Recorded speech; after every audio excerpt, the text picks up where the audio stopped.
আসসালামু আলাইকুম। আশা করি আল্লাহর রহমতে ভালো আছেন। আমরা ২০২৫ সালের যে গণিত বইটা আমরা পেয়েছি, এই গণিত বই থেকে আমরা ধারাবাহিক আলোচনা করছি এবং প্লেলিস্টে খুব সুন্দরভাবে সাজানো আছে। আপনার প্রয়োজনে পেজ নাম্বার অনুযায়ী বা আপনি প্লেলিস্টে প্রবেশ করে পর্ব আকারে দেখে আপনার অধ্যায়গুলো আপনি কমপ্লিট করতে পারেন।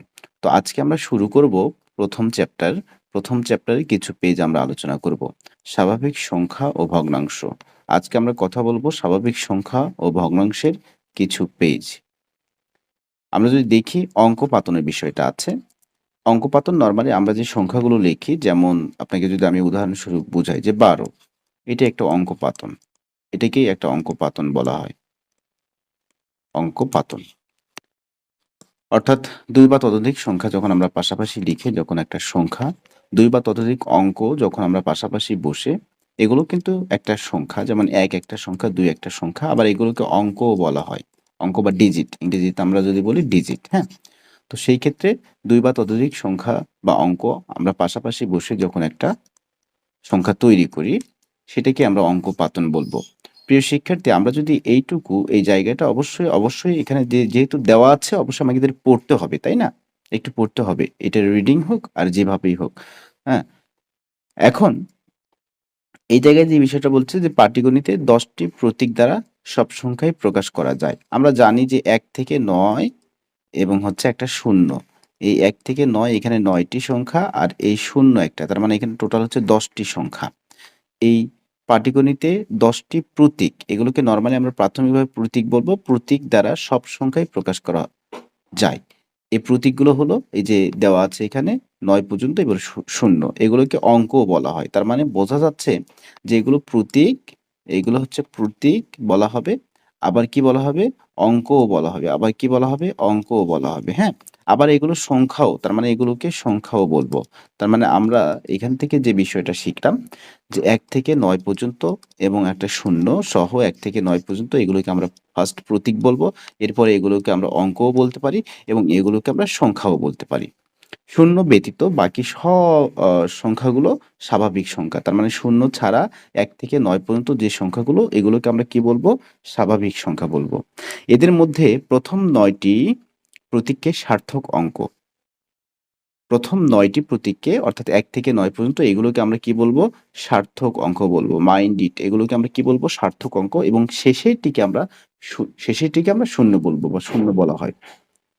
সংখ্যাগুলোর স্বকীয় বা নিজস্ব মান যথাক্রমে ১, ২, ৩, ৪, ৫, ৬, ৭, ৮, ৯ ও ০। তার মানে এই জায়গা থেকে আমরা এটুকুই বুঝেছি যে পাটিগণিতে ১০ টি প্রতীক দ্বারা সবগুলো সংখ্যাই প্রকাশ করা যায়। এই প্রতীকগুলো হচ্ছে ১ থেকে ৯ পর্যন্ত এবং ০ এর ভেতরে থাকবে। এগুলোকে আমরা আমরা কি বলবো? এগুলো প্রতীক বলবো। এরপরে সেগুলোকেই আমরা অঙ্ক বলতে পারবো এবং সেগুলোকেই আমরা সংখ্যা বলতে পারবো। এবং ১ম ৯ টিকে আমরা সার্থক অঙ্ক বলবো, শেষেরটিকে আমরা শূন্য বলবো বা শূন্য বলা হয়। এবং সংখ্যাগুলোর স্বকীয় বা নিজস্ব মান যথাক্রমে এভাবে দেওয়া আছে ১, ২, ৩, ৪ এগুলো নিজস্ব মান। ঠিক আছে?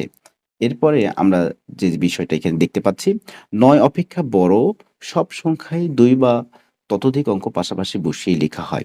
কারণ ৯ এর চাইতে বড় যখনই আপনি লিখতে যাবেন কোনো আ স আ অং আ সংখ্যা যখন আপনি লিখতে যাবেন, যেমন ১ এবং একটা শূন্য এই যে ২ অঙ্কের।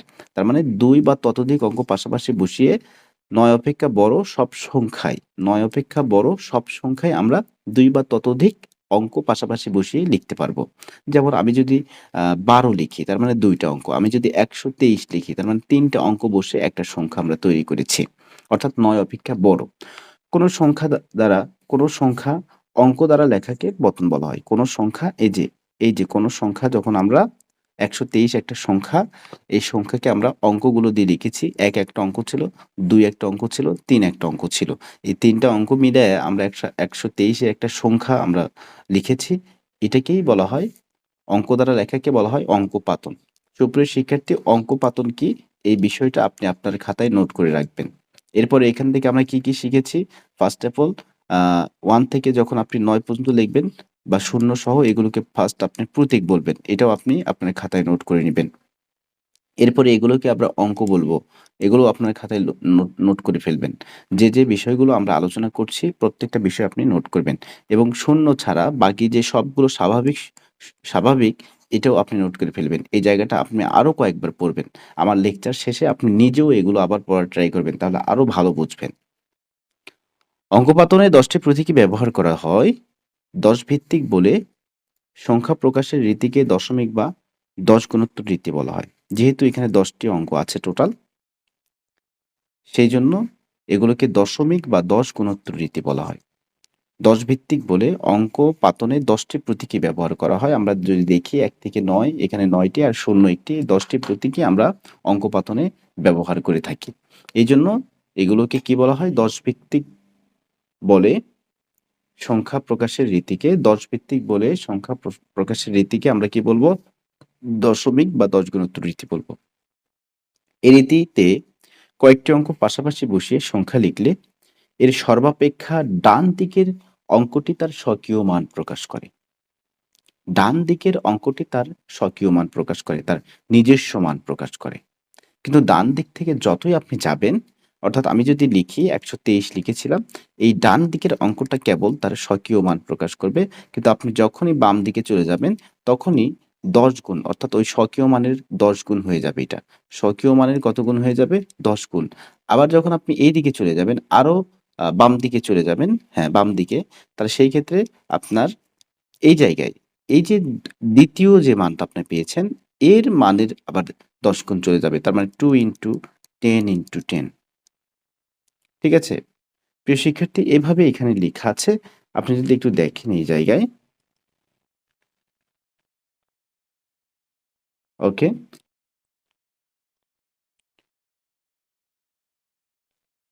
দ্বিতীয় অঙ্কটি এর স্বকীয় মানের ১০ গুণ অর্থাৎ তত দশক প্রকাশ করে। তৃতীয় অঙ্কটি এর দ্বিতীয় স্থানের মানের ১০ গুণ বা তার স্বকীয় মানের শতগুণ স স স্বকীয় মানের শতগুণ প্রকাশ করে। এই জায়গাটা অনেকেই বুঝবে না। মানে বিষয়টা কেমন? যে ১ম এ আমরা কি লিখেছি? ১২৩, তার মানে এটা হচ্ছে স্বকীয় মান ৩।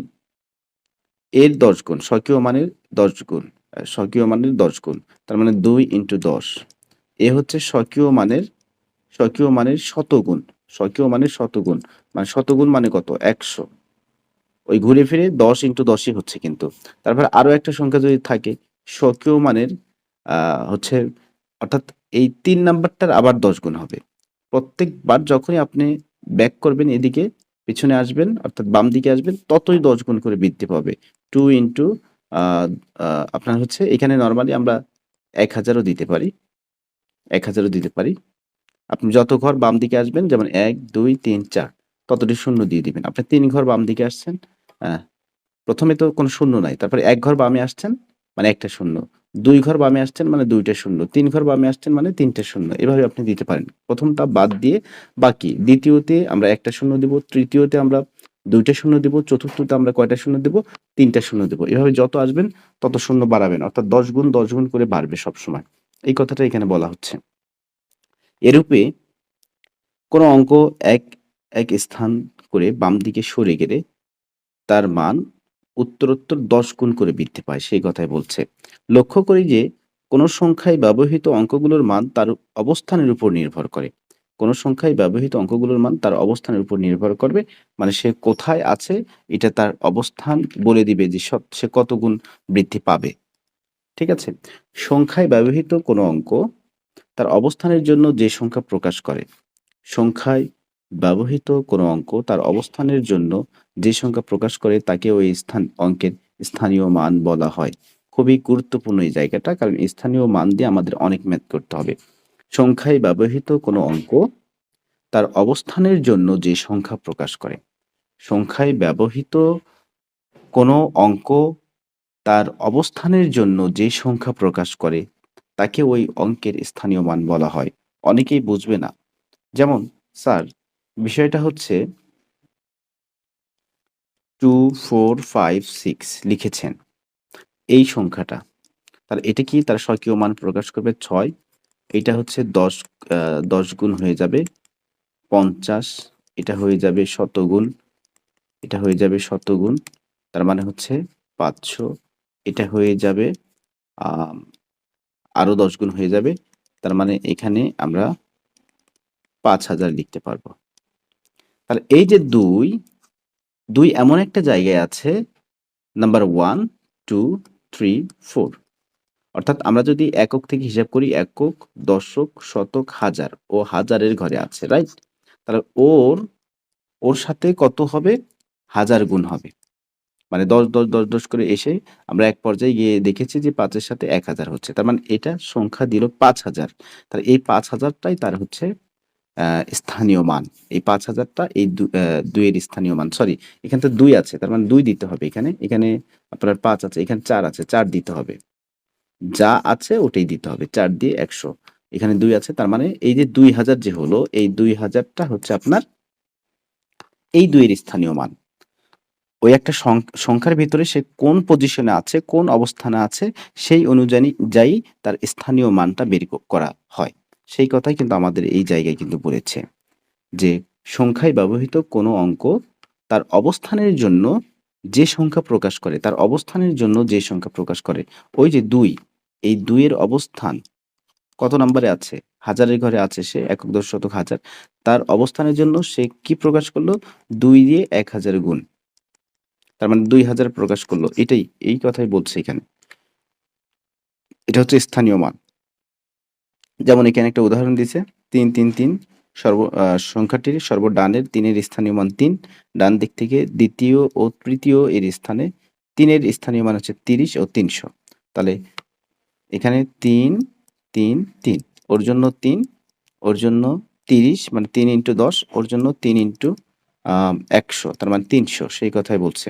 তাহলে দেখা যাচ্ছে একই অঙ্কের স্থান পরিবর্তনের ফলে স্থানীয় মানের পরিবর্তন হয়, কিন্তু তার নিজস্ব বা স্বকীয় মান একই থাকে। ৩৩৩ আছে না? ওই ৩৩৩ হবে। মানে প্রথমটার সাথে আমরা কি করেছিলাম? শুধু ৩ নিয়েছি, রাইট? আমি যদি দেখাই,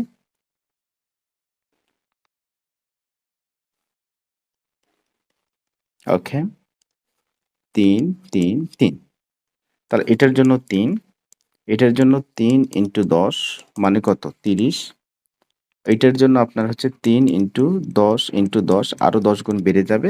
তার মানে হচ্ছে ৩০০। ২ টা ০ আর একটা ৩, ৩০০। তাহলে ওই ৩ এর স্বকীয় মান হচ্ছে ৩। এই ৩ এর দশকের ঘরে আছে ওই ৩ এর যে স্থানীয় মান সেটা হচ্ছে ৩০। এই ৩ এর স্থানীয় মান হচ্ছে ৩০০। কিন্তু ঘুরে ফিরে দেখা যাচ্ছে এই ৩ টা মিলে ওই ৩৩৩ ই হবে। সেই কথা বলছে এখানে। সেই কথা এখানে বলছে। যে কিন্তু তার স্বকীয় বা নিজস্ব বা স্বকীয় মান একই থাকে। ৩৩৩ এ আছে। এই যে এখানে ফরমেট দিয়েছে। এখন আমরা খুবই গুরুত্বপূর্ণ একটা বিষয় শিখব এখানে। দেশীয় সংখ্যা পঠন রীতি। দেশীয় সংখ্যা পঠন রীতিতে যে কাজটা করব আমরা, আমি যদি এটাকে আপনার একটু বোঝানোর ট্রাই করি। প্রথম কাজ হচ্ছে আমাদের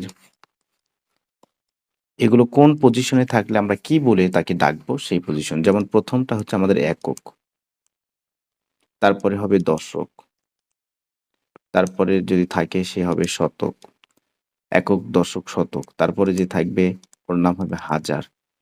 এরপরে অযুত, অযুত। এরপরে যে থাকবে ওর নাম হবে লক্ষ।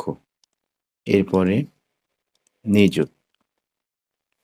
একক, দশক, শতক, হাজার, অযুত, লক্ষ, নিযুত, কোটি। ঠিক আছে? এই ২ টা মিলে আমরা নরমালি লক্ষ বলে থাকি। এই ২ টা মিলে আমরা নরমালি হাজার উচ্চারণ করে থাকি। মানে আমরা যখন পড়বো আরকি। ২ টা মিলে হাজার।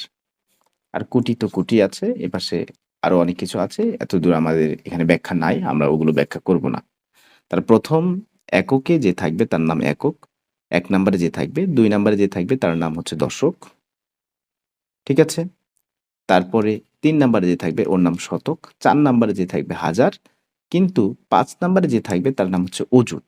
কিন্তু আমরা পড়ার সময় যে কাজটা করি, এই অযুতের ঘরে যা থাকে হাজারের সাথে মিলিয়ে আমরা পড়ি। অযুত এবং হাজার। অর্থাৎ যেমন এখানে ১ আছে, এখানে ২ আছে। তার মানে ১২,০০০ আমরা উচ্চারণ করি। ২,০০০ কিন্তু না। অযুত মনে করতে পারেন যে হাজারের বন্ধু হচ্ছে অযুত। আর লক্ষর বন্ধু নিযুত, ২ জন একসাথে কাজ করে। ঠিক আছে? অযুত, হাজার ওরা বন্ধু, ওরা ২ জন একসাথে থাকে, একসাথে কাজ করে। হাজার যেহেতু ১ম এ আছে ওজন্য হাজার বলে, "আমার নামেই তুমি সবাইকে বইলো, তোমার কোনো নাম নাই।" ঠিক আছে? তার মানে ১২,০০০ বলবো।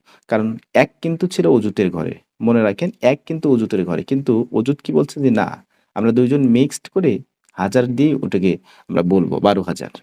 একইভাবে এখানে লক্ষ্য কি বলছে নিযুতকে? যে, "তুমি আ লক্ষ্যই বলবা।" এখানে যদি ২ থাকে, এখানে যদি ৩ থাকে, ২ কিন্তু নিযুতের ঘরে আছে, ৩ কিন্তু লক্ষ্যের ঘরে আছে। কিন্তু এরা ২ জন পরামর্শ করে যে কাজটা করছে যে নিযুত ওকে বলছে যে, "তুমি ২ জনকে একত্রিত করে তুমি ২৩,০০,০০০ বলবা।" কি বলবা? ২৩,০০,০০০ বলবা। ২৩ নিযুত বলার দরকার নাই। তুমি ১ম এর দিকে আছো, এদিক থেকে তুমি যেহেতু ১ম এর দিকে আছো, তার মানে তুমি কি করবা? আগে বলে ফেলবা ২৩,০০,০০০। তাহলে আমরা আ মানে আরো আগে উচ্চারণ হচ্ছে। এখানে আসে যদি ২৩ নিযুত বলা হয় তাহলে পরে না? লক্ষটা তো আগে আছে। এজন্য ২৩,০০,০০০। যাই হোক, এইটা একটা বিষয়। এইখানে এই বিষয়টাই বলছে এখানে। একক, দশক, শতক, হাজার, অযুত, লক্ষ, নিযুত, কোটি। এই ২ টা মিলে লক্ষ, এই ২ টা মিলে হাজার। এখন কে কত নম্বরে আছে? ১ম এ আছে একক, দ্বিতীয়তে দশক, তৃতীয়তে শতক, চতুর্থতে হাজার, পঞ্চমে অযুত, ষষ্ঠতে লক্ষ, সপ্তমে নিযুত, অষ্টমে কোটি। ওকে। এখন যদি আমরা আরেকটু দেখি এখানে কি আছে। আমরা যদি দেখি, এককের ঘরের অঙ্কগুলো কথায় লেখা বা পড়া হয় ১, ২, ৩, ৪। কিন্তু ২ অঙ্কের সংখ্যাগুলোর বিশেষ নাম আছে। যেমন 25 এখানে 38, 71 বলা হয়। যথাক্রমে এদেরকে 25, 38, ৭১ বলা হয়। আমরা এগুলো কিন্তু 3, 4, 5, 6 এ কিন্তু শিখেছি, রাইট? 25 এরপরে হচ্ছে 38, ৭১। অনেক সময় মনে থাকে না যে 25 এর পর উপরে চন্দ্রবিন্দু হবে কিনা। মাইন্ড ইট 25 এর পর উপরে চন্দ্রবিন্দু। 38, ৭১। শতকের ঘরের ১, ২, ৩ ইত্যাদি অঙ্কগুলোকে যথাক্রমে ১০০, ২০০, ৩০০ ইত্যাদি পড়া হয়। ঠিক আছে? তার মানে শতকের ঘরে যারা থাকবে যেমন ৫ আছে তাহলে ৫০০ বলবো। ৬ থাকলে ৬০০ বলবো, ৭ থাকলে ৭০০ বলবো। হাজারের ঘরের অঙ্কগুলোকে শতকের ঘরের মতো পড়তে হয় যেমন ৫০০০, ৭০০০ ইত্যাদি। অযুতের ঘরের অঙ্ককে অযুত হিসেবে পড়া হয় না। অযুত ও হাজারের ঘর মিলিয়ে যত হাজার হয় তত হাজার পড়া হয়। একটু আগে আমি ডিসকাস করেছি এটা বিষয় নিয়ে। অযুতের ঘরে ৭ এবং হাজারের ঘরে ৫ থাকলে ৭৫ বলবো। অযুতের ঘরে ৭ এবং হাজারের ঘরে যদি ৫ থাকে আর এইদিকে তো একক, দশক, শতক থাকবে। তার মানে এখানে এই ৭৫,০০০ আমরা পড়ব। ঠিক আছে? আমরা কি পড়ব? ৭৫,০০০ পড়ব। এরপরে একইভাবেই বলছে নিযুত ও লক্ষের ঘর মিলিয়ে নিযুত এবং লক্ষের ঘর মিলিয়ে যত লক্ষ হয় তত লক্ষ হিসেবে পড়া হয়। যেমন নিযুতের ঘরে ৮ এবং লক্ষের ঘরে ৩। তার মানে এটাকে আপনি ৮৩,০০,০০০ পড়বেন। ওই যে বন্ধু একটু আগে বলা হলো। কোটির ঘরের অঙ্ককে কুটি বলে পড়া হয়। কুটির ঘরের বাম দিকের সব ঘরের অঙ্কগুলোকে কুটির ঘরের সাথে মিলিয়ে যত কোটি হয় তত কোটি পড়া হয়। যেমন ৫ কোটি, কুটির ঘরে আছে ৫। কিন্তু এইদিকে দেখা যাচ্ছে আরো ১ ঘর বাড়াইছে। তার মানে ১৫ কোটি। এদিকে দেখা যাচ্ছে আরো ১ ঘর বাড়াইছে। তার মানে ১১৫ কোটি। এদিকে এই যে তাহলে ২,১১৫ কোটি। ঠিক আছে? যদি আরো একটা দিয়ে দেন, তার মানে একক, দশক, শতক, হাজার, অযুত। তার মানে ৩২,১১৫ কোটি। আর এদিকে যারা আছে একক, দশক, শতক, হাজার, হ্যাঁ? এগুলো তো আছেই। অযুত, নিযুত, লক্ষ যেটাই হোক। কিন্তু কোটির পরে যদি এরকম হয় তাহলে এভাবে পড়তে হবে। ৩২,১১৫ কোটি। তারপরে বাকিটা এভাবে উচ্চারণ করতে হবে। আমরা যখন কথায় লিখব এগুলো তখন আমরা শিখব। হ্যাঁ? আচ্ছা, কুটির ঘরের বাম দিকের সব ঘরের অঙ্কগুলোকে কুটির ঘরের সাথে মিলিয়ে যত কোটি হয় তত কোটি পড়া হয়। ৪ বা ততোধিক অঙ্কের লিখিত সংখ্যা সহজে ও শুদ্ধভাবে পড়ার জন্য কমা ব্যবহার করা যায়। এক্ষেত্রে যেকোনো সংখ্যার ডান দিক থেকে ৩ অঙ্ক পরে একটি কমা, এরপর ২ অঙ্ক পরপর কমা ব্যবহার করা হয়। আমরা এই যে এটাকে যদি আমরা দেখি 75 আমি এটাকে কমা বসিয়ে কথায় লিখতে বলছে 9875 আমি একটু লিখি 9875 ওকে? 9875 475 এরপরে 47321 47321 47321 আমরা নামকরণ করব, যদি নামকরণ করি এটাকে একক বলা যায়, তাই না? এটা হচ্ছে একক, এইটা হচ্ছে আমাদের দশক, এইটা হচ্ছে আমাদের শতক, এইটা হচ্ছে আমাদের হাজার, এটা হচ্ছে আমাদের অযুত, এটা হচ্ছে আমাদের লক্ষ, নিযুত, কোটি। একক, দশক, শতক, হাজার, অযুত, লক্ষ, নিযুত, কোটি। তার মানে এটা হচ্ছে কোটি একক। আচ্ছা, কোটি একক, কোটি একক। তার মানে এখন আমরা যে পড়ছি ৩ ঘর পর, পর কমা দিতে হবে, মাইন্ড ইট। প্রথমে ৩ ঘর পর কমা, তারপরে ২ ঘর পর, পর। ২ ঘর পর, পর। এখন আমরা নামকরণ করব। এখান থেকে এই ৩ ঘর যে আমরা কমা দিয়ে এখানে কমা দিয়ে দিছি এই পাশে, আমরা এখান থেকে আগে উচ্চারণ করব যে এটা কি শতকের ঘরে আছে মানে ৩০০, আর একক দশক মিলায় হচ্ছে ২১, ২২, ২৩ এরকম হয় ২ টা মিলায়া, তাই না? তার মানে ৩২১। তাহলে আমরা যে কাজটা করব এখানে লিখব কি ৩২১। ৩২১। ওকে। এরপরে হাজার এবং অযুত মিলিয়ে যেটা হবে এটাকে আমরা হাজার বলবো। তার মানে ৪৭,০০০। কত হবে এখানে? ৪৭,০০০। ৪৭,০০০। ৪৭,০০০। ১-২টা ভালোভাবে বুঝলে বাকিগুলো আপনি করতে পারবেন। এখন কি? এই ৪৭ পর্যন্ত আমাদের কাজ শেষ।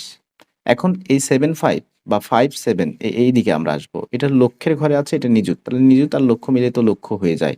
তার মানে নিযুত আর লক্ষ বন্ধু, তার মানে ৭৫,০০,০০০। ২ জন মিলে হয়ে যাবে ৭৫,০০,০০০। ৭৫,০০,০০০। এরপরে কোটি, তাই না? কোটি। ৮ কোটি হয় কিন্তু তার সামনে চলে আসছে ৯, তার মানে ৯৮ হয়ে গেল এখানে। ৯৮ কোটি হয়ে যাবে।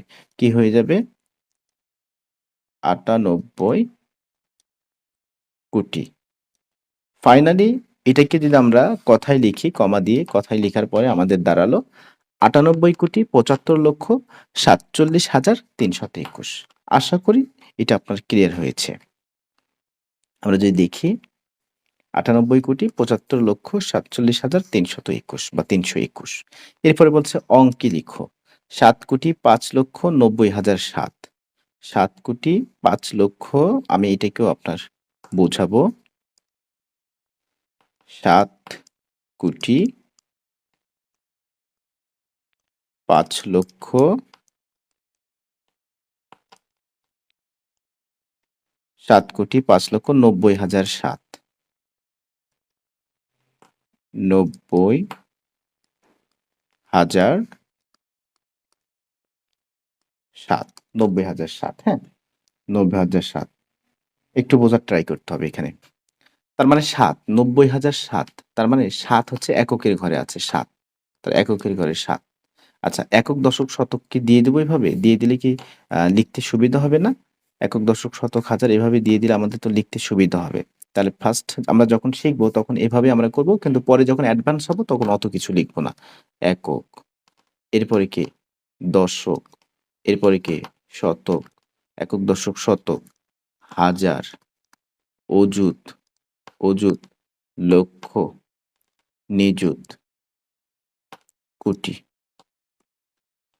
আচ্ছা, ৫,০০,০০০।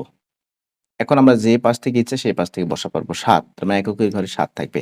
হাজার, হাজার, ৯০,০০০, ৯০,০০০ মাইন্ড ইট।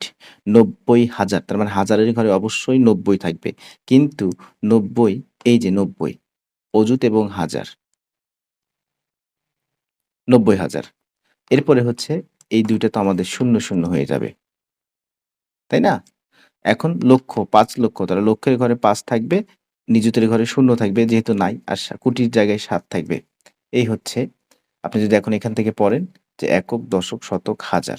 তার মানে এখানে ৯০,০০০, এখানে হচ্ছে ৫,০০,০০০, এই ২ টা মিলে লক্ষ, এই ২ টা মিলে হাজার, ৯০,০০০, আর এটা হচ্ছে ৭,০০,০০,০০০, আর এটা হচ্ছে আপনার পুরোটা মিলে শুধু ৭, ৯০,০০৭, ৯০,০০৭, এরকম না কিন্তু। তাহলে এটা হবে ৯,০০৭। ৯০ দিয়ে হাজারের ঘরে ৯০ থাকতে হবে, এরপরে ৭, এইভাবে। তার মানে দশক ফাঁকা, শতকও ফাঁকা। ০ দিয়ে পূরণ করতে হবে এগুলোকে। এরপরে এখানে নিযুতের ঘর ফাঁকা। যেহেতু ৫,০০,০০০ বলছে, তার মানে একটা হলেই হবে। ওর সঙ্গী কিন্তু এখানে নাই। 0 হয়ে আছে ওর সঙ্গী। মানে ও একাই ১০৫। ঠিক আছে? ৫,০০,০০০। তাহলে আমরা যদি এখন দেখি আমাদের এটা কতটুকু রাইট হয়েছে, আমরা এখানে দেখি। এই যে, দেখেন।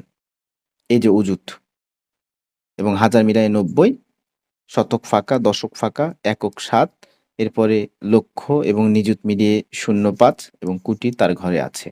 এভাবে আমরা এটিকে লিখতে পারবো। এখানে অলরেডি সমাধান করাই আছে। আপনি চাইলে এর সাহায্য নিতে পারেন। এরপরে দেখেন